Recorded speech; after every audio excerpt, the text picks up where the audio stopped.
क्या आप भी आईटीआर फाइलिंग के लिए परेशान हैं?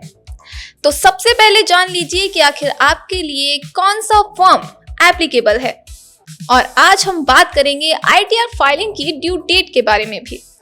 बहुत ही अच्छा क्वेश्चन है आपका। इनकम टैक्स रिटर्न में जो फॉर्म है वो जैसे हम लोग फर्स्ट सेकंड से लेके 10th 12th सारे स्टैंडर्ड किए, उन्होंने उसी हिसाब से फॉर्म को डिज़ाइन किया है।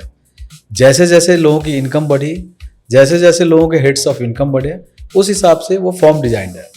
इन तीनों के लिए ड्यू डेट्स क्या होते हैं? ड्यू डेट्स जो पहले थे 31 जुलाई for non audited case, and जो 31 अक्टूबर तक हमारा चला जाता था ऑडिटेबल, और जो हमारा ट्रांसफर प्राइसिंग का था वो 30 नवंबर।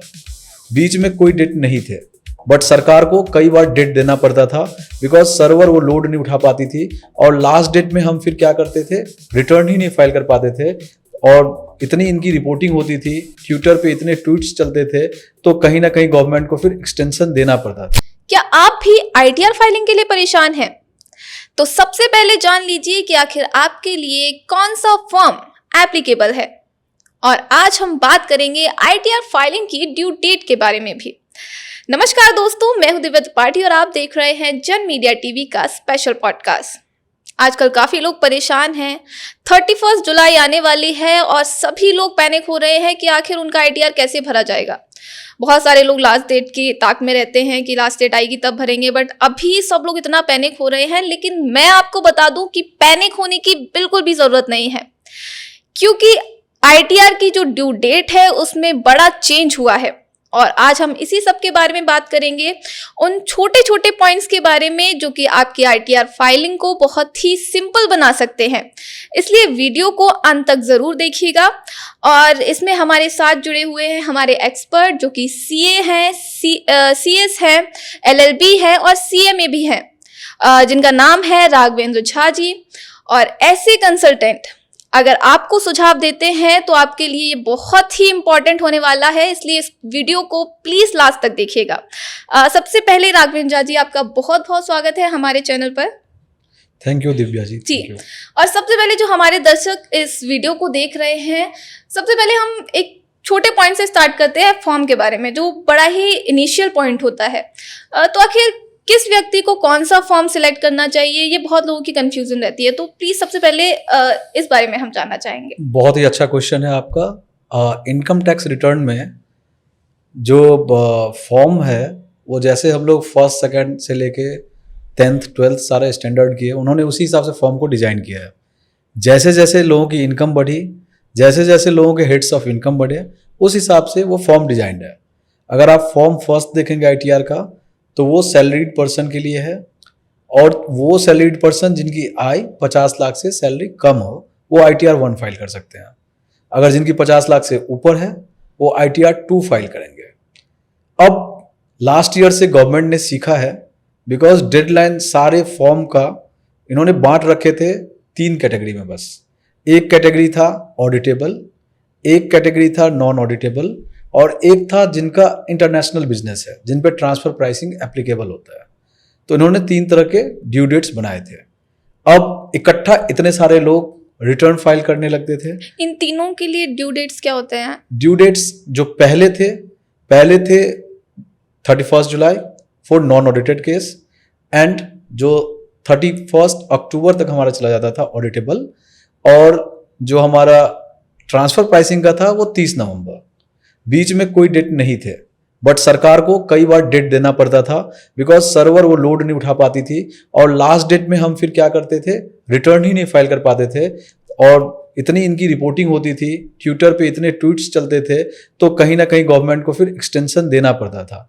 लास्ट ईयर जो डेट 31 जुलाई था वो एक्सटेंड होकर 16 सितंबर तक चला गया। तो सरकार ने भी सीखा और लोगों को भी परेशानियां इस बार कम होगी। एक नया डेट आया है 31 अगस्त, जिसमें कि आईटीआर जो हमारे 3 और 4 हैं वो आप कर सकते हैं फाइल, बशर्ते आपका ऑडिटेबल ना हो। अगर ऑडिटेबल है तो फिर आपको आगे बढ़ने, मतलब आपके लिए टाइम है, आराम से ऑडिट करिए एंड 31 अक्टूबर तक अपना फाइल कर लीजिए। ओके। ठीक जी, है। जो कि आपने करंट डेट के बाद के, जो कि अभी 2026 के बाद जो भी डेट 31 अगस्त एक्स्ट्रा आया है, Yes. क्या क्या फायदे होने वाले हैं जो टैक्स पेयर्स है? आपने ITR 3 एंड 4 की बात की, तो क्या चेंजेस होने वाले हैं उनके लिए, क्या फायदा मिलने वाला है उनको? देखिए सबसे बड़ी फायदा क्या है, ITR 1 और 2, जैसे ITR 1 का नाम ही है फॉर्म का सहज, उसमें आपको बहुत ज़्यादा नहीं करना है।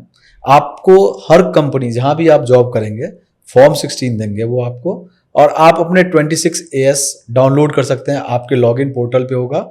आप दोनों को मैच करिए, कोई प्रॉब्लम है तो आप फीडबैक में डाल दीजिए, बट प्रॉब्लम नहीं होती। इनिशियली जब AIS TIS आया था तो प्रॉब्लम था, बट ये काफ़ी अब एडवांस हो चुका है, तो अब वो प्रॉब्लम नहीं है।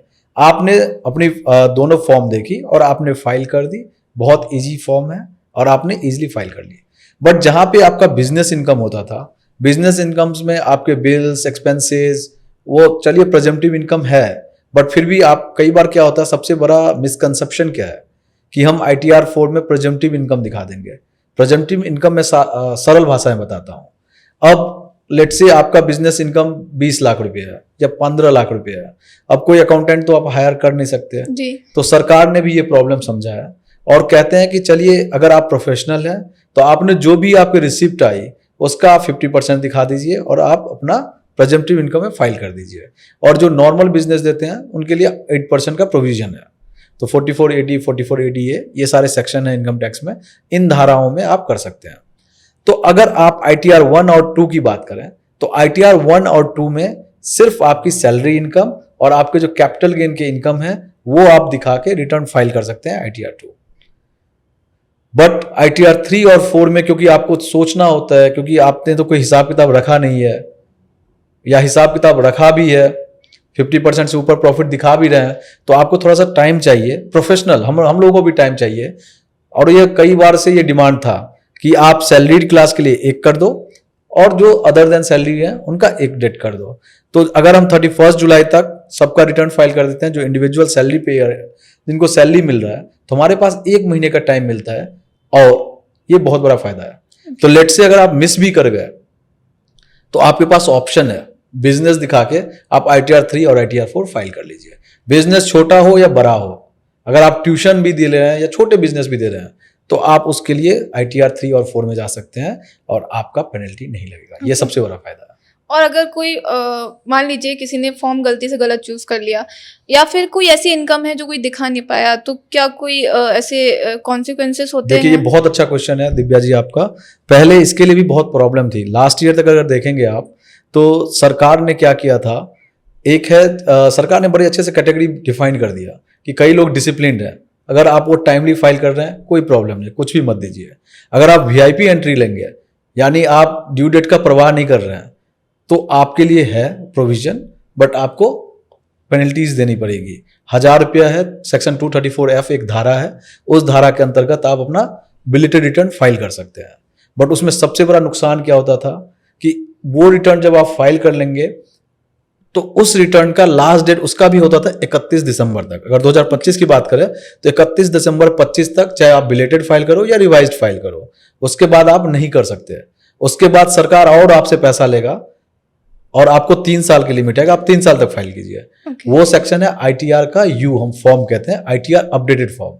अब उसमें सबसे बड़ा डिसएडवांटेज क्या है, उसमें आप रिफंड नहीं ले सकते और जो भी आपके टैक्स बनेंगे उसमें 25% की पेनल्टीज भी है, तो वो बहुत बड़ा डिसएडवांटेज है। तो जो भी डिसिप्लिन्ड वे में रिटर्न फाइल कर रहे हैं उनको तो कोई प्रॉब्लम नहीं है, वो चाहे तो अपना रिवाइज कर लें।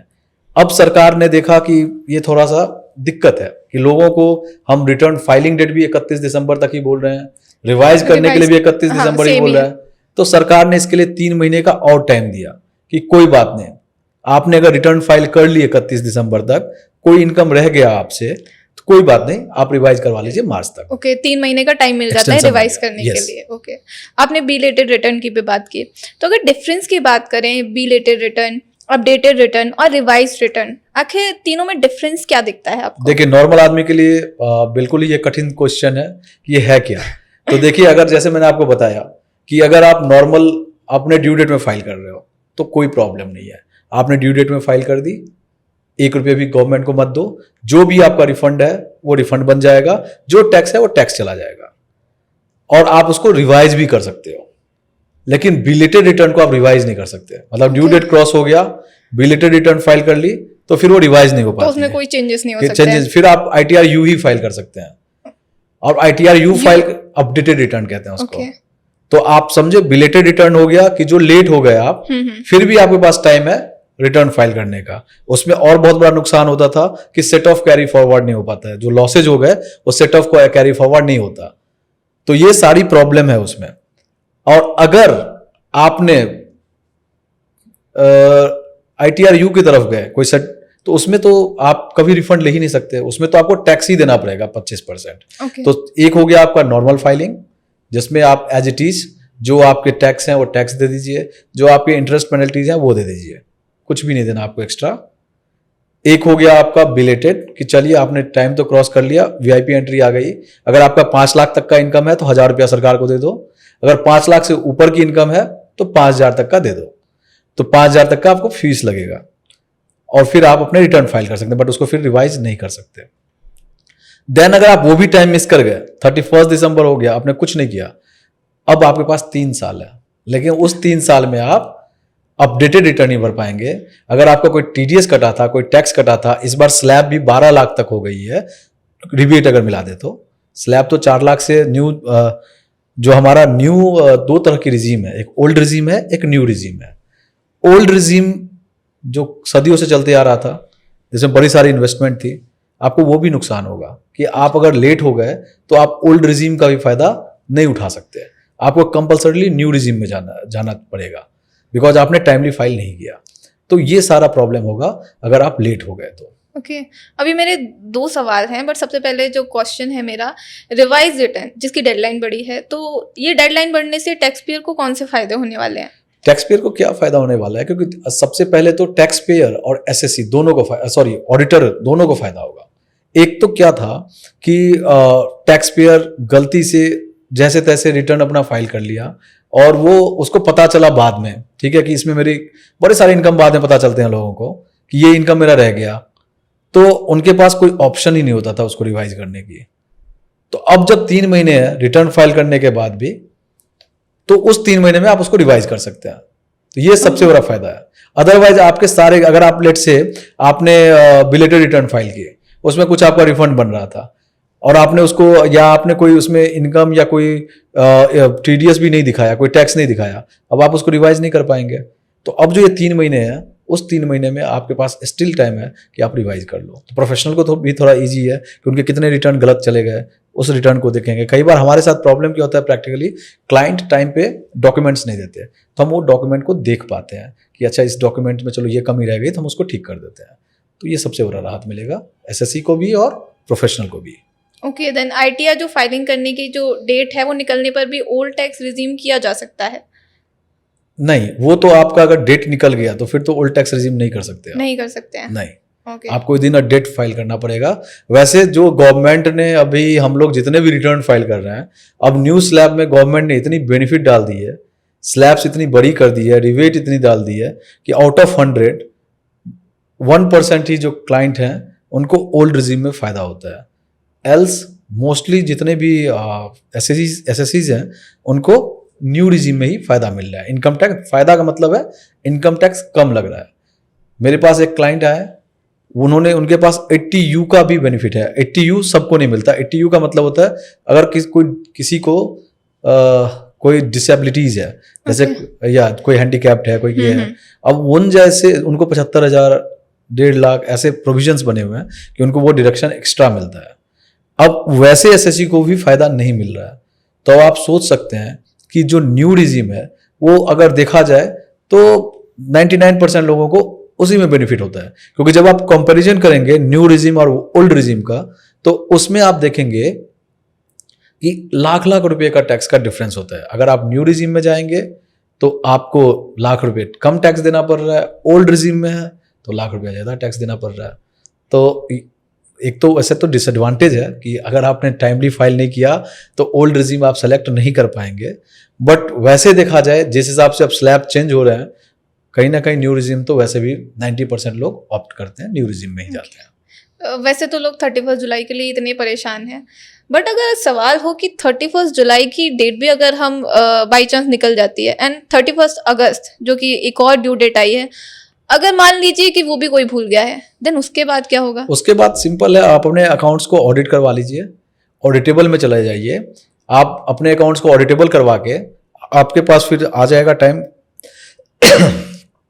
उसमें क्या है कि आपने क्या किया, आप बिजनेस इनकम तो होगा ही, तभी आप 31 अगस्त तक गए ITR 3 एंड ITR 4। उसमें प्रोविजन है, अगर आप 50% से कम इनकम दिखाते हैं तो आपको ऑडिटेबल करना होगा। तो आपके पास एक ऑप्शन है, बट वो एडवाइजेबल नहीं है, बट फिर भी क्योंकि ऑडिटर भी आपसे पैसे लेंगे तो वो तो एडिशनल कॉस्ट हो गया आपका। आपने उसमें क्या किया, खर्चे कम दिखा दी और आपने ऑडिटेबल बना दिया, तो आपके पास टाइम मिल गया 31 अक्टूबर तक। बट ये एडवाइजेबल नहीं है कि आप ऐसे करें। अगर टैक्स ऑडिट केसेस की बात करें तो ITR डेडलाइन और जो ऑडिट रिपोर्ट सबमिशन डेडलाइन होती है, उनमें क्या रिलेशन दिखाई देता है आपको? हाँ, देखिए जैसे क्या होता है कि जैसे हम ट्रांसफर प्राइसिंग करते हैं, 2 टाइप का काम होता है। एक होता है कि ऑडिट रिपोर्ट बनाना, एक होता है उसका फाइलिंग करना। तो 1 महीने का गैप होता है कि आप रिपोर्ट बना लीजिए और उसके बाद आपके पास 1 महीने का टाइम है फाइल करने के लिए। तो लेट से अगर 30 नवंबर की बात है तो आपको 31 अक्टूबर तक, अगर आप जैसे ट्रांसफर प्राइसिंग की बात कर रहा हूं मैं, तब तक आप अपने फॉर्म वगैरह कंप्लीट करके वो ऑडिट रिपोर्ट आप फाइल कर दीजिए एंड देन आप उसका जो रिटर्न फाइल है वो आप नवंबर में भी कीजिए। क्योंकि सरकार ने हर जगह टाइम दिया। सरकार ने क्यों टाइम दिया है? क्योंकि पोर्टल पे इतने ट्रैफिक आ जाते थे कि उनकी जो वेबसाइट है वो संभाल नहीं पाता था, क्रैश हो जाता था। तो इसीलिए सरकार ने ऐसे टाइमलाइन डाला है। ओके, जो सवाल है सातों फॉर्म्स के बारे में लोगों को पता नहीं होता है, तो वही जानना चाहेंगे कि आखिर सातों फॉर्म्स किस किस के लिए, कौन कौन से एप्लीकेबल हैं? धन्यवाद दिव्या जी। मैं आपको बताता हूँ सातों फॉर्म के बारे में। ITR फॉर्म 1, इसको हम सहज भी कहते हैं, ये फॉर्म एप्लीकेबल है जो भी सैलरीड क्लास लोग हैं जिनकी इनकम 50 लाख से कम है, उनके लिए ये ITR 1 है। ITR 2 है जिनके पास बिजनेस इनकम नहीं है, जिनके पास सैलरी इनकम है 50 लाख से ऊपर और कैपिटल गेन है, उनको ITR 2 फॉर्म फाइल करना पड़ेगा। ITR 3 है जो भी बिजनेस करते हैं उनके लिए ITR 3 है, जो बिजनेस करते हैं और प्रेजम्पटिव इनकम में नहीं लेते, जो मैंने आपको एक्सप्लेन किया था, प्रेजम्पटिव इनकम नहीं लेंगे वो ITR 3 करेंगे। ITR 4 है प्रेजम्पटिव इनकम, जो मैंने समझाया आपको कि आप अगर बुक्स वगैरह मेंटेन नहीं कर रहे हैं, आपके पास अकाउंटेंट नहीं है, तो गवर्नमेंट ने प्रोविजन बना रखा है 44 AD, 44 ADA, 44 ADE, उसके माध्यम से आप अपने बुक्स को दिखा सकते हैं। उसमें 2 है, एक 50% और एक 8%, तो वो ITR 4। ITR 5 हो गया पार्टनरशिप फर्म के लिए, जैसे मेरा फर्म जो पार्टनरशिप फर्म है तो हम ITR 5 उसको फिल करेंगे। ओके। ITR 6 हो गया कंपनीज के लिए, एक्सेप्ट देन चैरिटेबल ट्रस्ट, उसमें कोई ट्रस्ट वगैरह नहीं होगा, चाहे वो प्राइवेट लिमिटेड कंपनी हो या पब्लिक लिमिटेड कंपनीज हो, सबके लिए ITR 6 है। और ITR 7 हो गया आपके ट्रस्ट के लिए, इन सब के लिए ITR 7 हो गया।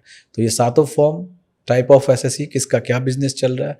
अब देखिए बिजनेस छोटा चले या बड़ा चले, अगर आपका पार्टनरशिप फॉर्म है उसमें कोई इनकम मैटर नहीं करता, बट आपको ITR 5 भी फाइल करना पड़ेगा। अगर आप कंपनी चला रहे हैं तो ITR 6 ही फाइल करना पड़ेगा आपको। अगर आप कोई ट्रस्ट चला रहे हैं तो आपको ITR 7 फाइल करना पड़ेगा। तो ये है ITR के सातों फॉर्म।